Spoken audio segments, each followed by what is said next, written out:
pada hari ini, yaitu kita penentuan kadar asam salisilat menggunakan spektrofotometer UV vis. Nah, untuk bahan-bahannya yang disiapkan di sini adalah pelarut etanol, kemudian sampel asam salisilat, kemudian ini reagen FeCl3. Jadi FeCl3 ini nanti berperan sebagai pengompleks agar asam salisilat ini nanti pas direaksikan dengan FeCl3 itu menghasilkan warna, kemudian dapat diukur dengan spektrofotometer UV vis di daerah visible atau sinar tampak. Kemudian di sini kita siapkan larutan standar asam salisilat 1000 ppm. Ya, ini induknya 1000 ppm. Kemudian di sini nanti kita persiapkan larutan standar dari mulai 10 ppm, 20 ppm, 30, 40, 50, dan ini labu ukur untuk preparasi sampel, untuk melarutkan sampel. Oke, untuk langkah kerja yang pertama yang kita lakukan adalah kita preparasi larutan induknya dulu. Jadi larutan induk asam salisilat 1000 ppm ini tadi kita timbang dari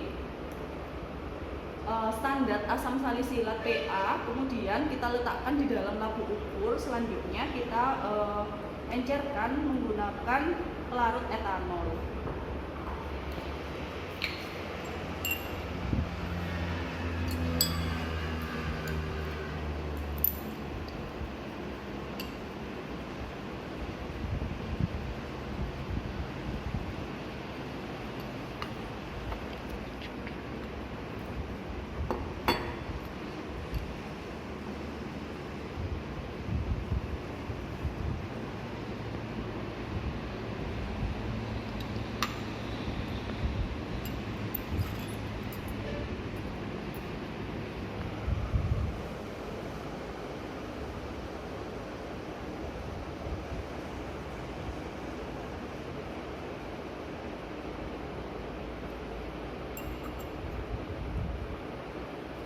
Kemudian setelah kita tambahkan pelarut sampai tanda batas, ini kita homogenkan terlebih dahulu. Nah, untuk pembuatan kurva standar usahakan kalau dalam satu kelompok satu orang saja yang membuat, karena apa pengaruhnya? Kan setiap orang itu melihat meniskus cekungan bawah itu kan terkadang berbeda-beda, sehingga lebih baik satu orang saja yang membuat kurva standar melalui penglihatan meniskus cekungan ini. Kemudian kalau sudah selesai kita siapkan larutan induknya 1000 ppm, selanjutnya kita buat larutan 10 sampai 50 ppm.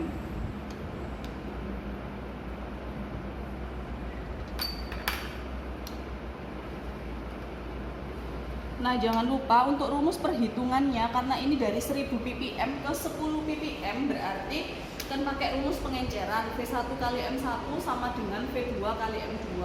Jadi di sini ada 10 ppm, kita akan buat 10 ppm sebanyak 10 mili. Berarti kan 10 dikali 10 sama dengan 1000 dikalikan X. Nah, X itu adalah volume dari larutan induk yang kita ambil. Jadi kalau kita ngambil, kita mau buat 10 ppm sebanyak 10 mili, maka kita ngambil 0,1 mili dari larutan induk 1000 ppm. Ya, 0,1 mili itu karena terlalu kecil kan kita susah ngambilnya pakai pipet ukur, sehingga kita gunakan mikropipet untuk mengambil larutan sebanyak 0,1 mili. Nah, karena mikropipet satuannya kan mikroliter, berarti 0,1 mili setara dengan berapa? Nah, setara dengan 100 mikroliter. Sehingga pertama ini untuk tabung pertama kita buat larutan standar 10 ppm, kita ngambilnya 100 mikroliter.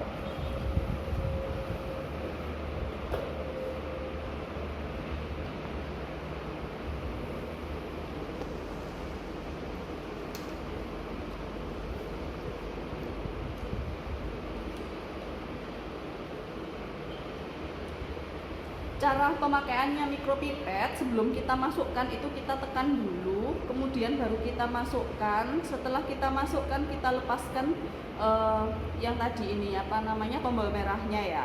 Kemudian setelah itu kita masukkan ke dalam labu ukur.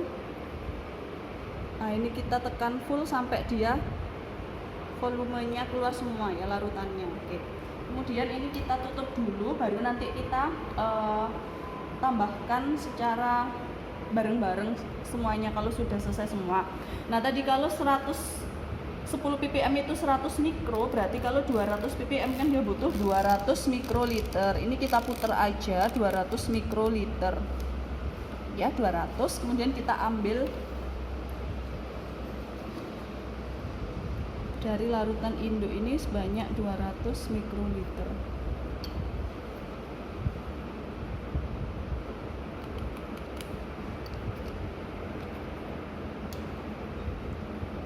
Selanjutnya 300 400 30 40 50, berarti ngambilnya 300 400 500 mikroliter.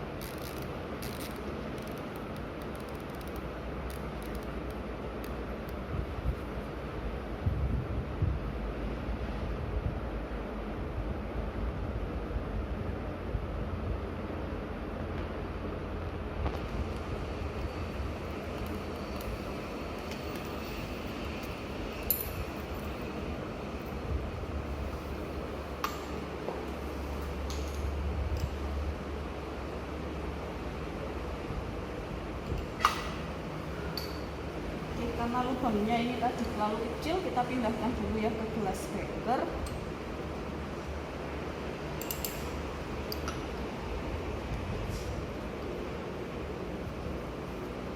Ambil 300 mikroliter.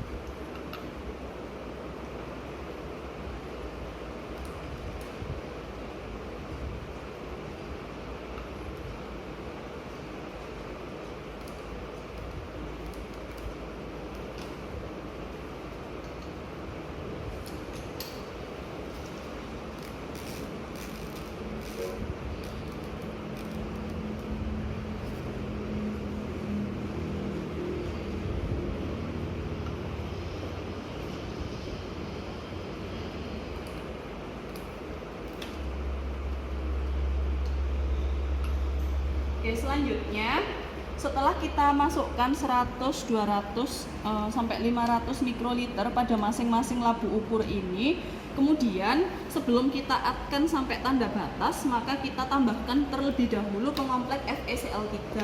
Jadi kita tambahkan dengan konsentrasi yang sama ke dalam masing-masing gelas beker. Jadi nanti yang untuk membedakan kadarnya itu dia pekat atau dia yang kurang pekat itu berdasarkan intensitas warna. Intensitas warna tersebut dihasilkan dari reaksi antara FeCl3 dan asam salisilat yang ada atau yang terdapat pada larutan.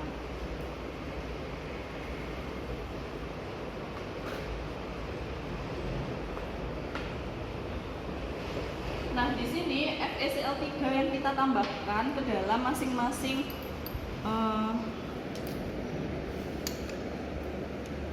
larutan standar ini adalah 500 mikroliter, 500 mikro ya, sama semua penambahannya.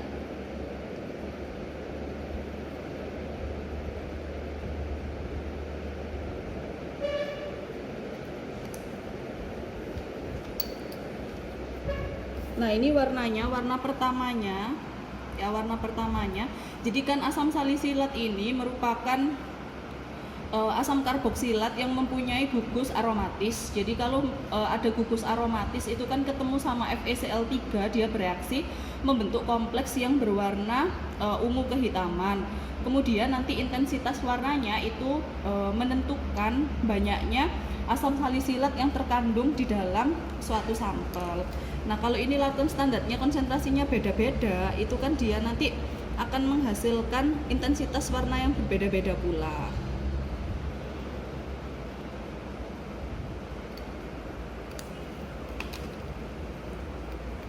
Nah, kelihatan kan ini yang 20 ppm kan agak lebih pekat daripada yang awal tadi.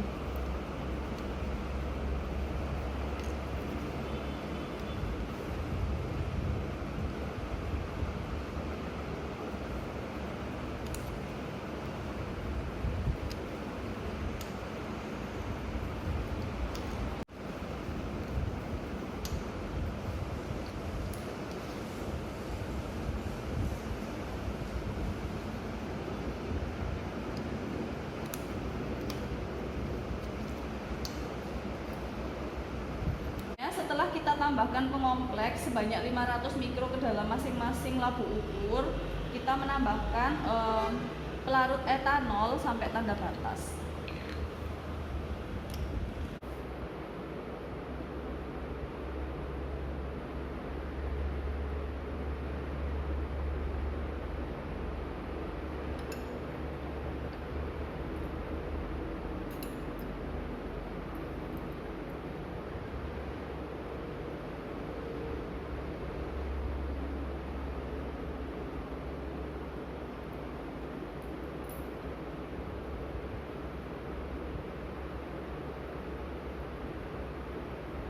Ini untuk kadar 10 ppm.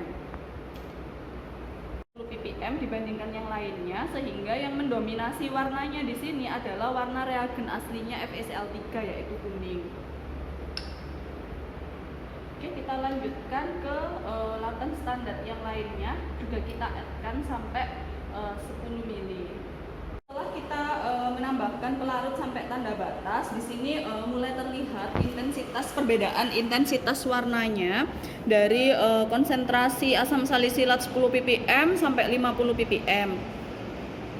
Nah, dari perbedaan ini menunjukkan bahwa banyaknya kadar asam salisilat yang ada di dalam masing-masing larutan standar ini kan konsentrasinya beda-beda. Nah, sekarang kita pastikan lagi untuk absorbansinya itu seperti apa. Mari kita ukur dengan spektrofotometer UV vis.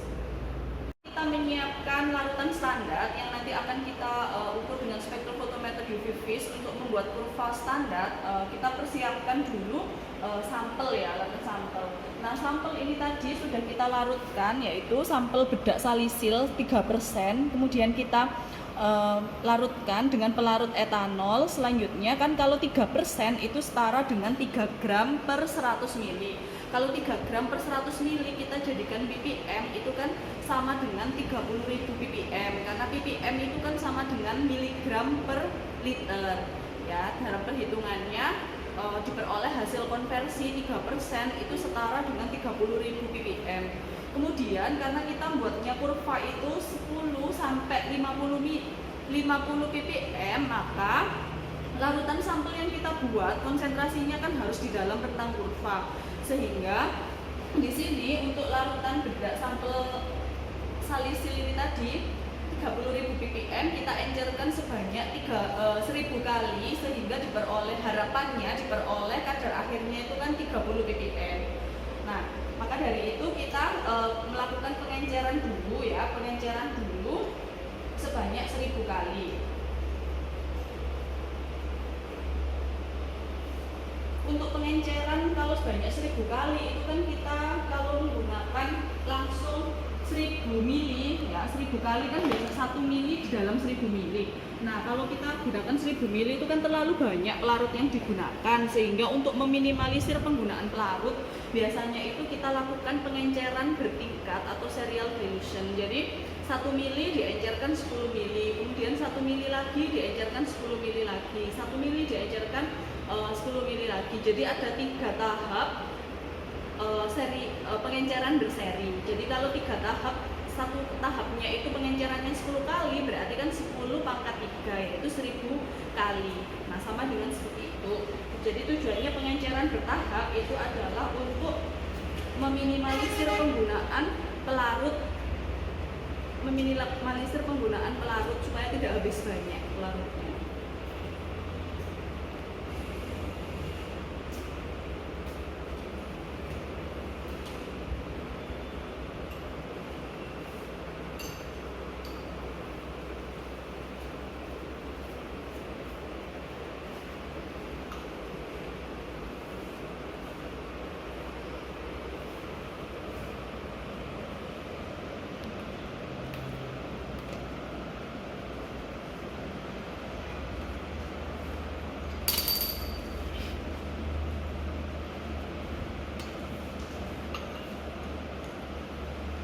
Oke, selanjutnya kita tambahkan dulu larutan FeCl3 kompleksnya ya, pengompleksnya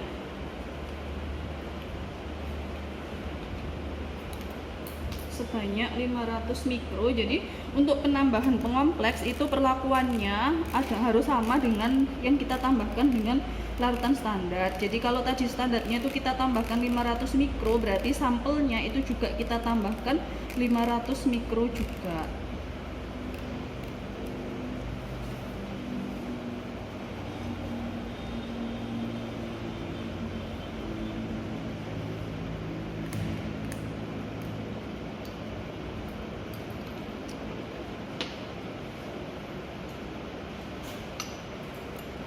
Setelah kita tambahkan pengompleks, kita akan sampai tanda batas.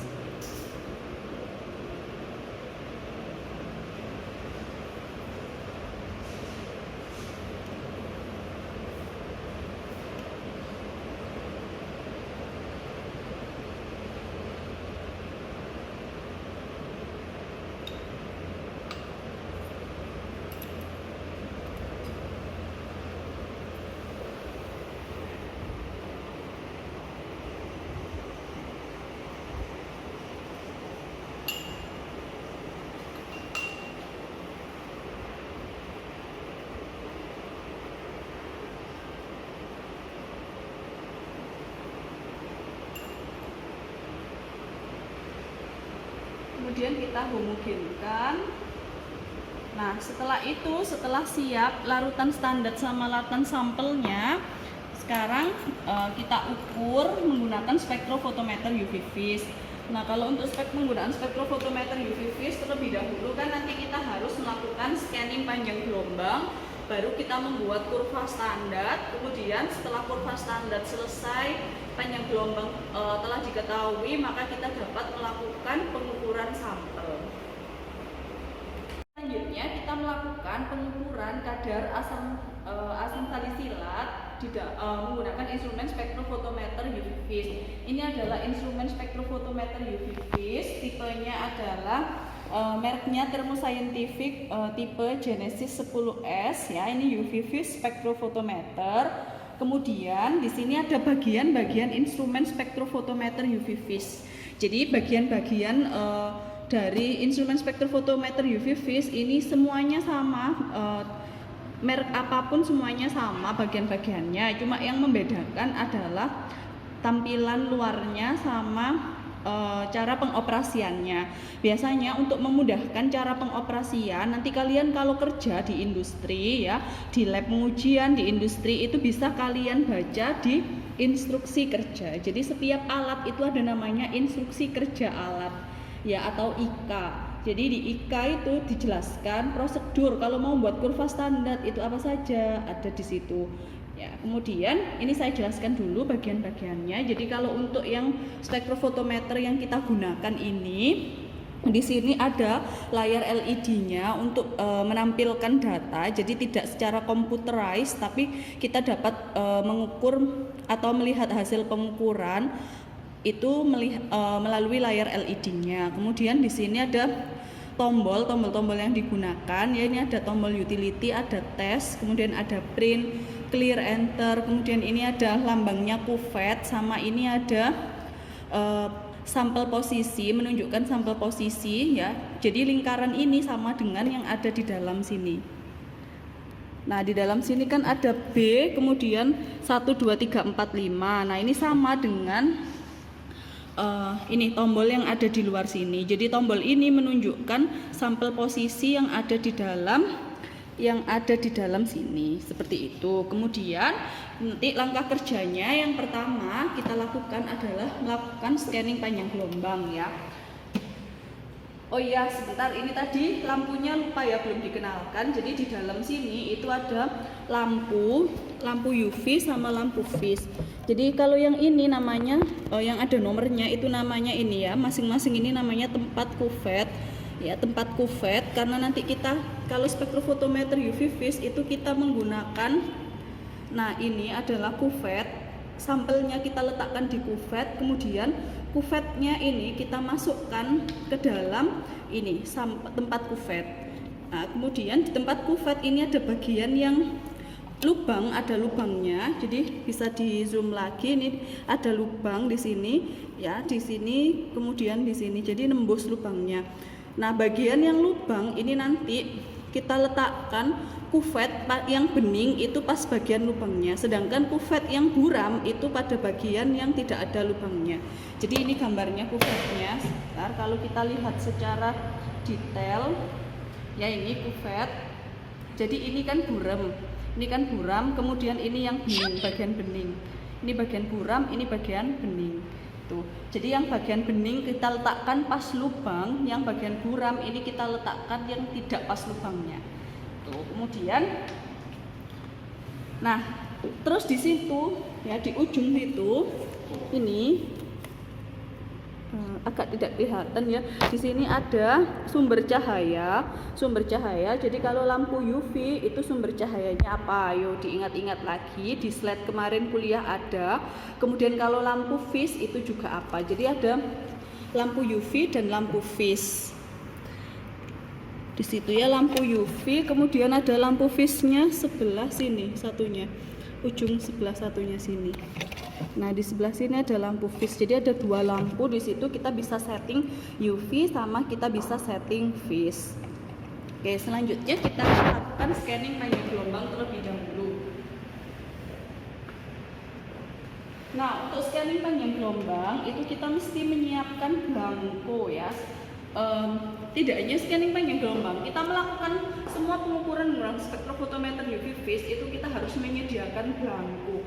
Namanya aja belangko, berarti blank, nol kan ya, pengenol. Jadi kalau kita tadi belangko ini isinya adalah semua larutan atau semua reagen yang kita gunakan selain analit kita. Jadi kalau tadi kita memasukkan etanol, FeCl3 sama asam salisilat, maka belangko yang kita gunakan ya di dalam larutan ini adalah campuran etanol dan FeCl3. Kenapa? Karena yang kita ukur adalah asam salisilatnya. Jadi yang di belangko ini kita semua reagen kecuali analit yang kita ukur. Karena analit yang kita ukur asam salisilat, maka belangkonya isinya etanol sama FeCl3. Oke, kemudian ini untuk yang belangko kita letakkan pada kuvet yang belangko. Nah, di sini tertulis hindari penggunaan pipet kaca saat Anda masukkan larutan ke dalam kuvet. Kenapa? Karena pipet kaca itu ujungnya kan gampang pecah, sehingga kalau pecah itu kan dia ujungnya tidak rata. Takutnya kalau kita gunakan di kuvet itu dia akan menggores kuvet sehingga mempengaruhi hasil pengukuran di spektrofotometer UV vis. Sehingga untuk menghindari hal tersebut, maka kita tuang langsung larutan ini ke dalam kuvet. Kita siapkan dulu ya beker sebagai tempat limbah.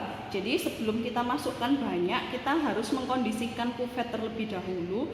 Nah, biar tidak tumpah ini menuangkannya itu pas bagian yang diagonal. Jadi dituang gini karena bagian diagonal itu kan dia lebih lebar kan ya. Jadi tidak tumpah ke luar kuvet. Kalau sudah kita kondisikan, kemudian kita ngisinya jangan banyak-banyak, kita isi 3/4 bagian dari kuvet ya, segini kurang lebih 3/4 bagian. Nah, kita megangnya itu yang bagian yang buram. Kenapa? Hindari memegang bagian yang bening, karena bagian bening nanti kan tempat keluar masuknya cahaya dari lampu vis ya, karena ini berwarna maka diukurnya daerah vis. Jadi bagian bening ini kita sebelum kita masukkan kuvetnya harus kita bersihkan dulu menggunakan tisu. Ini belangko. Nah, karena belangko maka kita letakkan pada bagian yang bertuliskan huruf B. Di situ kan ada huruf B, belangko. Nah, itu yang bagian lubang yang ada lubangnya ini kita letakkan yang pas bening. Ini kan buram, ini kan lebih bening. Nah, kita masukkan. Oke, selanjutnya kita isi kompartemen sampel nomor 1 sampai 5 ini kita isi dengan larutan standar sesuai dengan urutan konsentrasi. Isi semua belangko, kemudian kompartemen sampel 1 sampai 5 itu sudah kita isi. Kemudian kita lakukan scanning panjang gelombang terlebih dahulu. Nah, biasanya kalau scanning panjang gelombang itu tidak harus diisi sampai 5 konsentrasi larutan standar, cukup satu aja karena kan kalau lambda max itu kan uji kuali, kalau kuali itu tidak dipengaruhi oleh besar kecilnya konsentrasi, sehingga bisa kita pilih satu konsentrasi larutan standar saja untuk scanning panjang gelombang.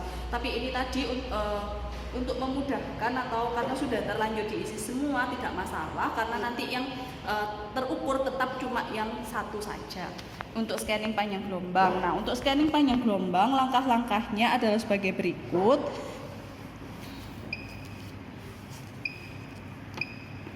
Nah, ini kan tampilan awalnya spektrofoktometer yang kita miliki adalah seperti ini. Nah, kemudian kalau untuk scanning panjang gelombang maka kita tekan tes ya, kemudian kita pilih di situ kan ada advanced standard absorbance, kemudian ada scanning ya, di situ ada pilihan scanning. Kemudian kita pilih scanning dengan cara ini diturunkan. Nah, scanning, kemudian kita tekan enter. Kemudian kita lakukan setting rentang panjang gelombang yang akan kita gunakan. Nah, karena ini di daerah FIS, maka rentang panjang gelombangnya itu kan antara 400 sampai 800. Maka dari itu kita set di sini 400 sampai 700 saja ya. Oke, kemudian enter. Jadi 400 sampai 700. Kemudian nah, di sini kan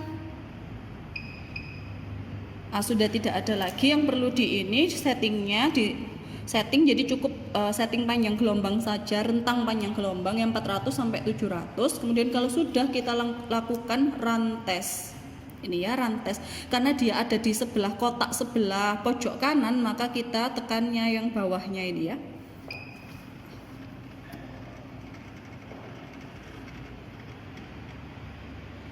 Nah, setelah terdapat tampilan seperti ini, kita harus melakukan collect baseline. Jadi collect baseline ini adalah sama dengan kita mengenolkan atau mengukur belangkonya terlebih dahulu. Jadi karena collect baseline ini ada pada kotak sebelah pojok kiri, maka kita tekan yang bagian bawahnya ini ya, lurusannya gini. Nih, lurusannya kita tekan, kita tunggu sampai dia selesai collect baseline sampai progresnya itu 100%.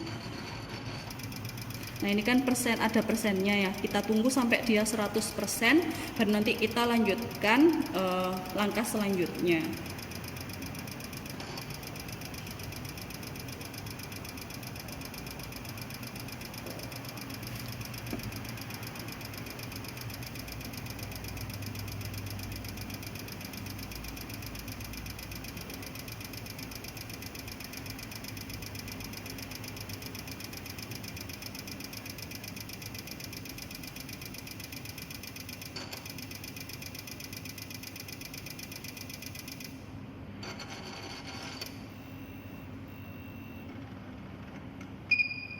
Oke, kalau sudah 100% tadi kan sudah berbunyi ya. Berbunyi, kemudian tampilannya seperti ini. Nah, setelah itu, setelah kita collect baseline, maka kita ukur sampel, measure sampel di sini. Ya, measure sampel berarti artinya kita melakukan scanning panjang gelombang.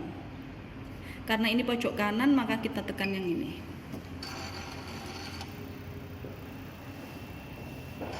Nah, di situ garisnya kan bergerak.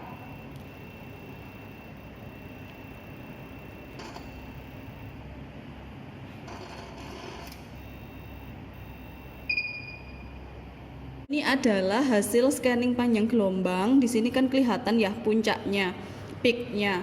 Jadi ini adalah puncaknya. Nah, untuk memastikannya dia ini puncaknya itu pada lambda berapa?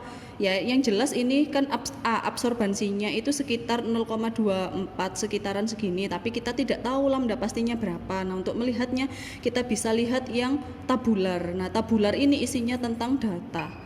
Nah, dari tabular di sini ada kolom wavelength panjang gelombang, kemudian ada kolom absorbansi. Nah, dari sini kita bisa lihat absorbansi yang paling maksimal ya itu adalah pada panjang gelombang berapa seperti itu. Jadi di sini ada paling maksimal. Nah, ini kan 0,216 terakhir. Kemudian kita turunkan. Nah, 0,216 ya tadi, ini ada 0,225, 0,226. Kemudian kita turunkan lagi, oh masih ada 0,232, 0,234. Maaf. Kemudian ini sudah turun jadi 0,233.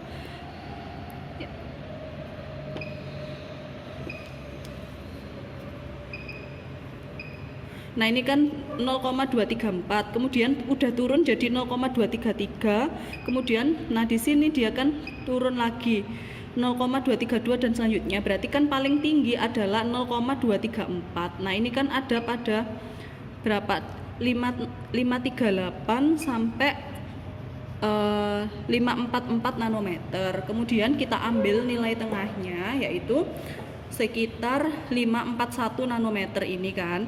Kemudian dari nilai tengah ini pada absorbansi maksimum kita gunakan 541 nanometer ini sebagai lambda max dari pengukuran asam salisilat menggunakan reagen atau menggunakan metode FeCl3.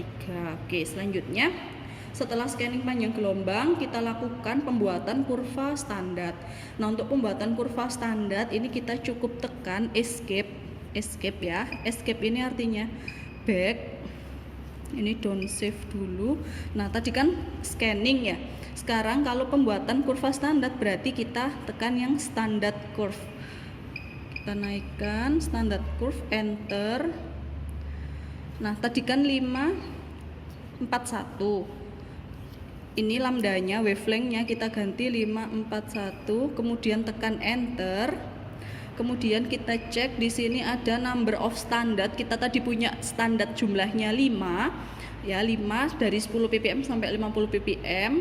Kemudian udah di sini ada automatic, berarti dia nanti muter sendiri pengukuran standarnya.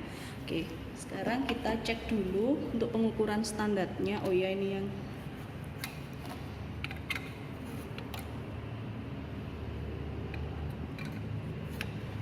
oke, sudah terisi semua ya, blanko. Kemudian ada standar di kompartemen nomor 1 sampai 5. Sekarang kita tekan run standard. Jadi sebelah sini ada run standard ya. Ini berarti kita tekan bagian bawahnya.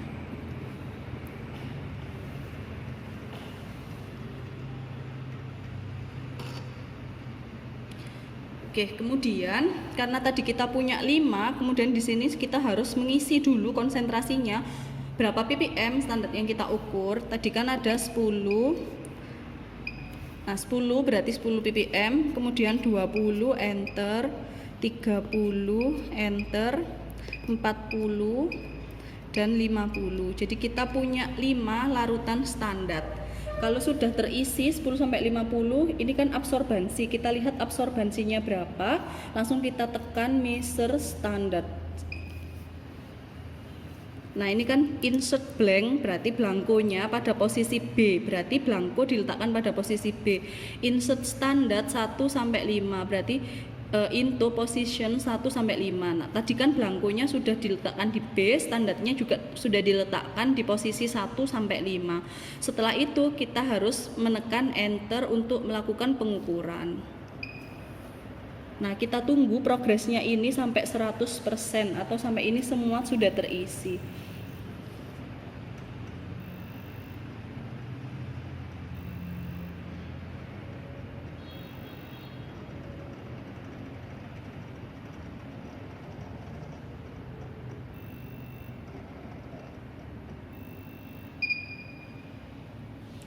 Oke, berdasarkan hasil pengukuran di sini kita mendapatkan kurva standar ya. Atas sendiri kan ada keterangannya standar curve, berarti ini kurva standar. Biasanya kalau kita ini data ini 1 sampai 5 ini bisa kita masukkan ke Excel dengan konsentrasi ini ppm ini sebagai sumbu X, sedangkan absorbansi ini kita masukkan sebagai sumbu Y. Nah, kemudian kita cari persamaan regresi linearnya. Kalau di dalam LED ini sudah ditampilkan di sini ada slope ya, nilai slope. Kalau slope itu berarti depannya X ya, berarti 0,00494 X. Kemudian interceptnya min 0,0206. Kemudian di sini ada correlation coefficient. koefisien korelasi. Koefisien korelasi ini kan R kuadrat.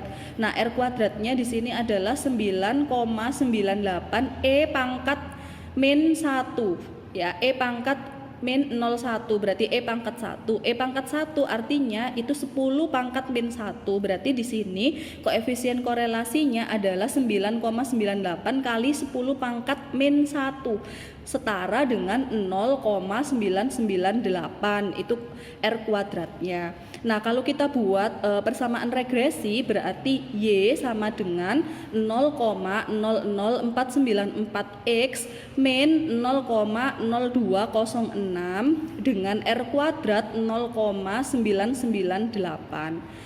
Nah, dari persamaan kurva standar atau persamaan regresi linier yang kita peroleh, selanjutnya kita lakukan pengukuran sampel ya, sampel tadi yang sudah kita preparasi.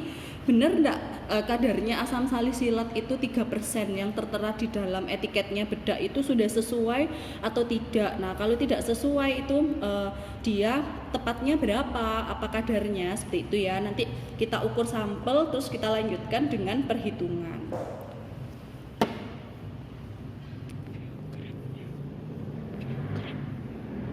Oke, kemudian kalau biasanya di Excel itu namanya aja kurva standar. Berarti kan dia kelihatan kurva ya.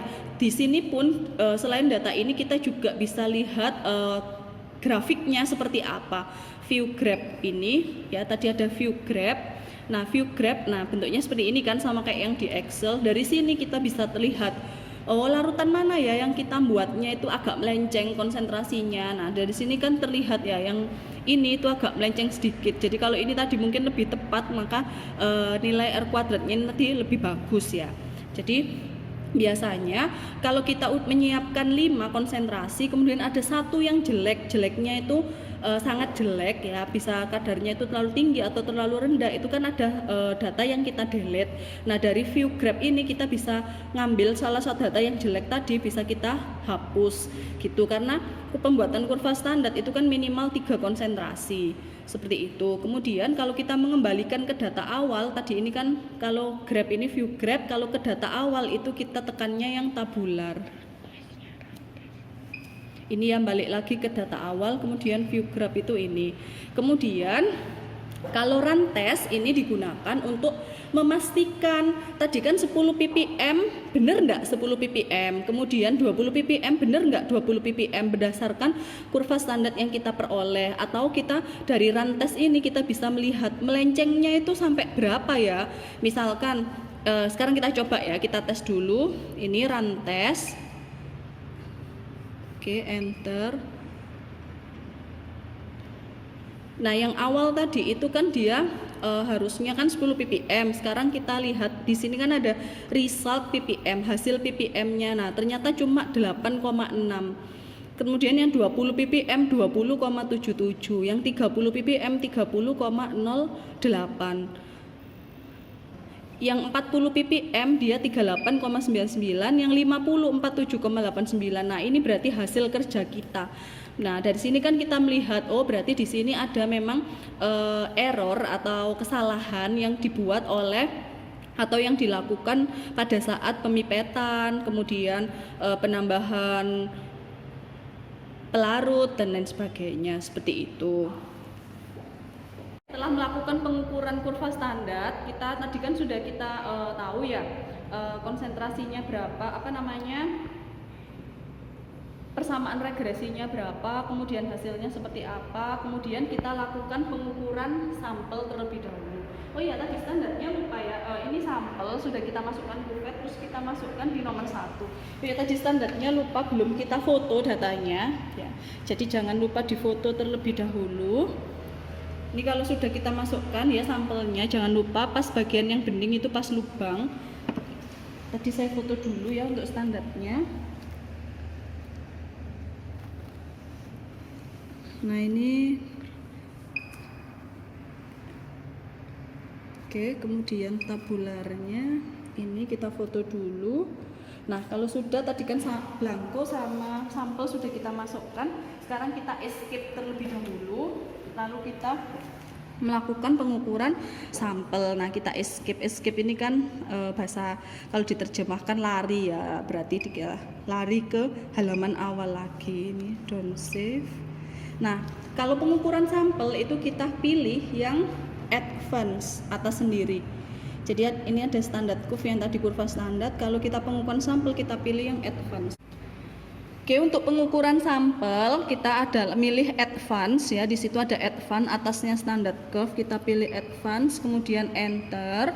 Nah, kemudian kita set lambdanya 541 ya. Sudah di sini udah sesuai, kalau belum sesuai kita set gini 541 enter. Kemudian kita cek di sini. Nah, sampel positioner karena posisinya sampel kita cuma 1, maka kita pilih yang manual saja, manual 6. Kemudian kita tekan run test.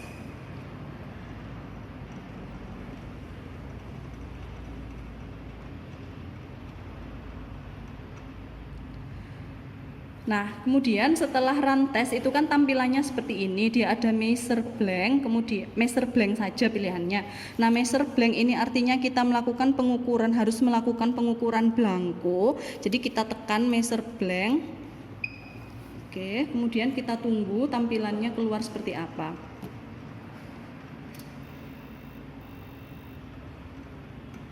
Nah, kalau sudah bunyi seperti itu, maka kita, ini tadi kan ada cuma measure blank saja, sekarang ada measure sampel, berarti kita lakukan pengukuran sampel. Nah, di sini terlihat sampel kita kan ada di posisi nomor 1 tadi. Nah, di sini absorbansinya 0,136. Maka dari itu, ini adalah absorbansi sampel kita. Dari absorbansi sampel ini nanti kita masukkan ke dalam persamaan kurva regresi linier. Selanjutnya nanti kita dapat mengetahui konsentrasi sampel yang kita miliki. Dari konsentrasi sampel kan satuannya ppm, nanti kita bisa kita konversikan ke dalam satuan persen. Selanjutnya kita lakukan analisa perhitungan dari sampel-sampel yang kita peroleh ini beserta cara untuk mengkonversi dari satuan ppm ke persen itu seperti apa. Berikut adalah data pengamatan dan analisa perhitungan untuk materi praktikum analisis kuantitatif asam salisilat menggunakan instrumen spektrofotometer UV vis.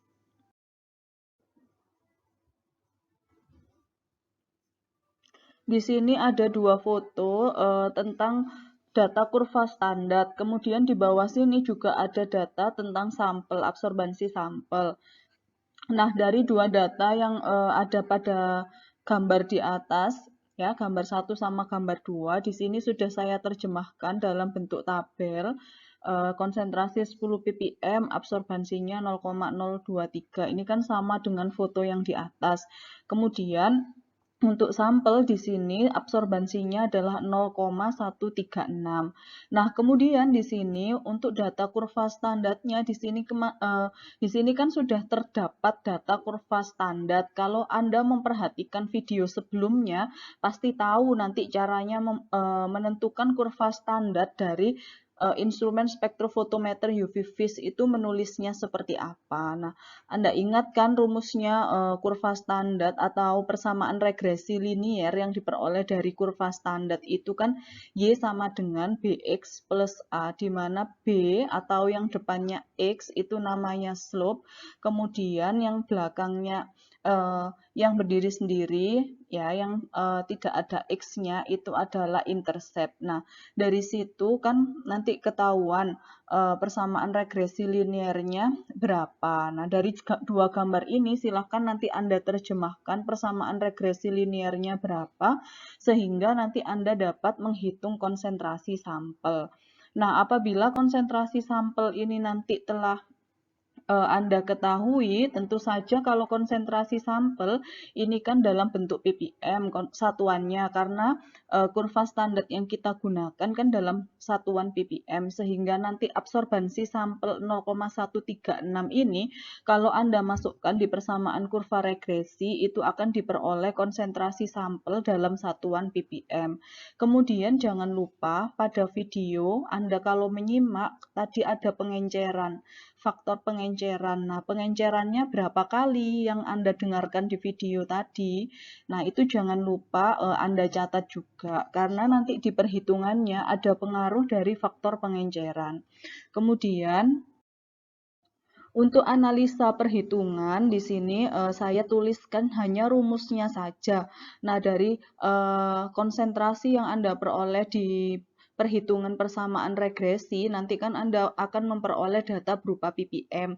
Nah, ppm itu kan setara dengan miligram per liter. Kemudian dari miligram per liter yang Anda peroleh itu Anda kalikan faktor pengenceran. Nah, faktor pengencerannya berapa yang ada di dalam video tersebut. Kemudian kalau sudah diperoleh nilai ppm dikalikan faktor pengenceran, kemudian baru Anda rubah ke dalam bentuk persen.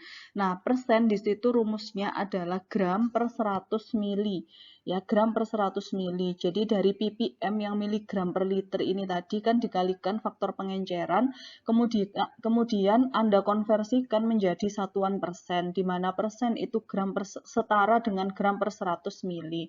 Kemudian kalau sudah, jadi analisa perhitungannya untuk ANFAR ini lebih ke satuan ya, apa namanya, mengotak-atik satuannya. Jadi satuannya itu sama dengan apa, seperti itu. Kemudian kalau sudah, maka di sini ada tugas. Nah, ini tugasnya. Tugas ini saya anggap sebagai nilai laporan. Jadi Anda nanti laporannya cukup mengerjakan tugas ini saja di dalam kertas folio bergaris.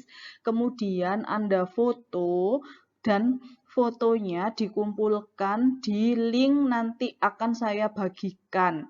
Ya, untuk pengumpulan tugasnya nanti dikumpulkan di link yang akan saya bagikan.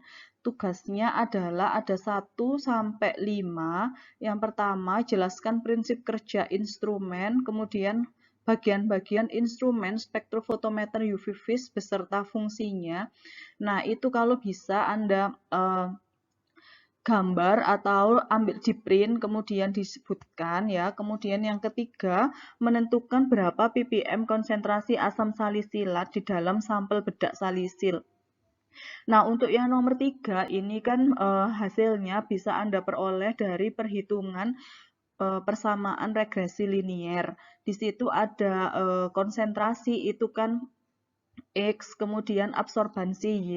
Nah, karena Y-nya itu sudah diketahui, maka BX plus A, B-nya slope-nya ada, kemudian intercept-nya ada, X-nya kan akan ketahuan. Jadi yang nomor 3 ini Anda hitung dari rumus persamaan regresi linier. Kemudian yang nomor 4, berdasarkan hasil perhitungan berapa persen kadar asam salisilat dalam bedak salisil. Nah, yang nomor 4 ini Anda konversikan dari perhitungan ppm yang nomor 3 itu ke dalam satuan persen.